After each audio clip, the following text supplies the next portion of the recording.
I'm Deborah. I'm a co-founder of Sunnyday. We started about 15 years ago, and our objective is to help companies grow.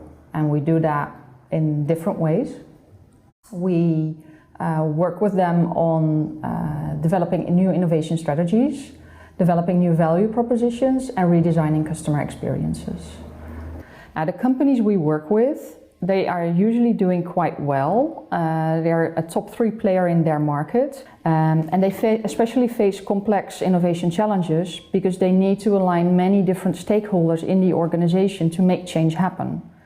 And we help them do that by putting together multidisciplinary teams and taking all those people through a whole process with workshops and co-creation sessions and really making it a team effort. I prepared a little example.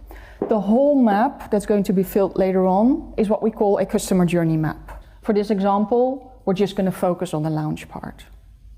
When we start working on a project, for example, like the airport lounge, we put together a 10-step process.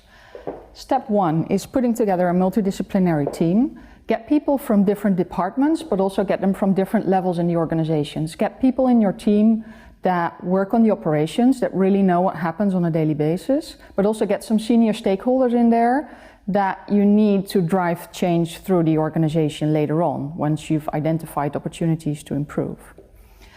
Together with those senior stakeholders, you're going to identify the goal of the project. And the goal of a project when redesigning customer experiences is usually linked to improving loyalty, improving engagement, or increasing the amount of money that customers spend with you. When you define the goal, you also need to agree on a target group, because the target group you're going to choose is going to have a different customer journey. Once you've done that, we're going to move on to step 2, and we're going to get the whole team together in a workshop. It's going to be a one-day workshop in which we're going to identify steps, needs, and questions. Once you've mapped out the steps, you're going to do that together with the team in the workshop. You're going to map out all the needs. And those needs are sort of your hypothesis, what you think is true. You're going to base it on previous research, your personal experience, common sense. So for example, a need could be, when I'm there and spend my time in the lounge, I want to work, I want to relax, I want to take a rest, I want to refresh.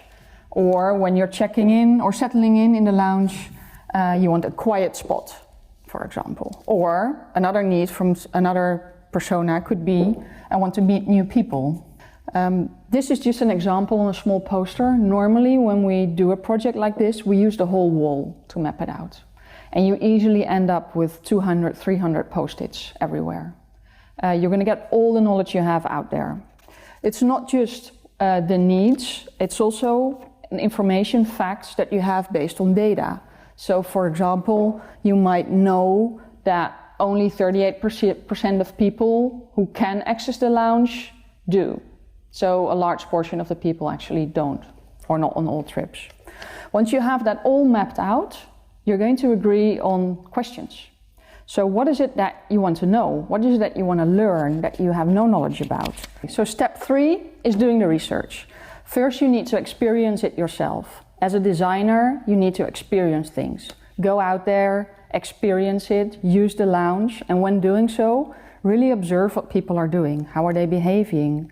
What are they using? How are they moving around the lounge? And you're also going to do in-depth interviews. And the in-depth interviews are going to give you more information about why they do things, how they do things, how they feel about it, what they think, what makes them decide certain things. So the research is very important. Once you've done the research, you're going to get the team back together again in step 4 for a one-day workshop again.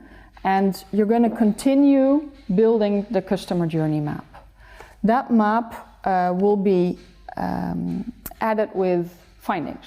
So a finding could be, for example, when settling in, well, we didn't really find the people who want to meet new people, but we found that a lot of people say they want some personal space. There's going to be lots of findings, lots of iteration and really understanding and discussing with the team, and it's a great process to do. Besides that, you're also going to map the experience that customers have. And you're going to do that by creating sort of an emotion flow. So let's take as an example my last vacation. I went to the US with my husband and 2 small kids. We've decided to use the airline lounge. How do we find out where it is? Well, we've actually used it before, so we know where it is, so we don't really have a special experience with that. So in this case, we were sort of neutral. However, I remember from the very first time I used it, I couldn't find it because it's not that easy to find, and it was a long walk. But in this case, it was pretty fine. We navigate through the airport to the lounge, which is always a hassle with kids, and you know, they were rebuilding, so that was also not really a nice experience. So when you look at this, overall, this is not a pretty picture. Normally there's a theory that says, it's called the peak-end rule, and that means that what people experience from their whole journey is the peak and the end.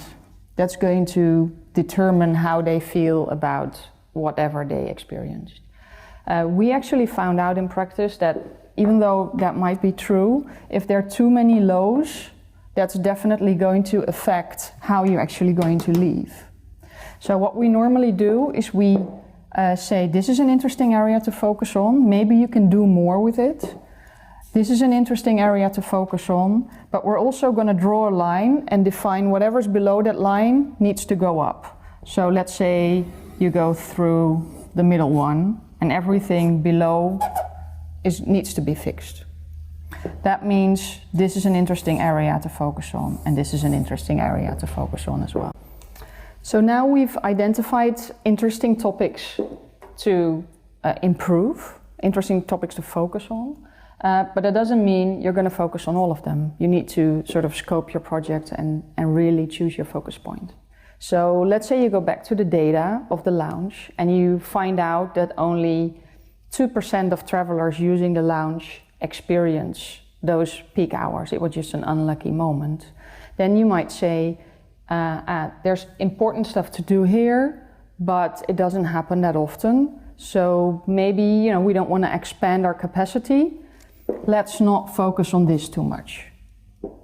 What's way more interesting to focus on is this first part, maybe, because that's when your experience of the lounge starts. So let's just, as an example, choose this focus point. That's when you're going to move on to ideation, creating ideas and creating concepts to solve this problem. So you're going to have a one-day brainstorming session with all the stakeholders involved, the full team, again, coming up with ideas and selecting the best ideas for that. After creating ideas and concepts and choosing the most relevant ones, you need to test your concepts. And it's very important that you're not just testing externally with customers, but you're also testing internally.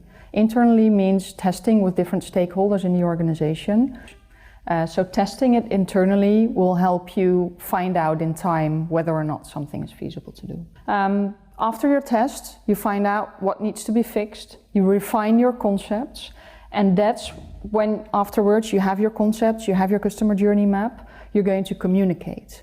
And that's the point where you turn the customer journey into something beautiful. You're going to use your design skills to create a visually very appealing map. Don't do that earlier because it's still a working document and it's work in progress. But when you get to this point, it's sort of finalized and you can create something beautiful that communicates well and that will people love to see and understand. And that's when the hard part starts, then it needs to be implemented. And everything you did up to this point is working towards implementation, and that's also why you involve the different stakeholders and work with a team. And collaborating with stakeholders that both in the team and outside of the team is really important. You can never change a customer experience or improve a customer experience if not everybody is aligned internally and enthusiastic to change things. Projects like these are great to do. They're great fun. They arouse a lot of enthusiasm, and I wish you a lot of luck and fun in these types of projects.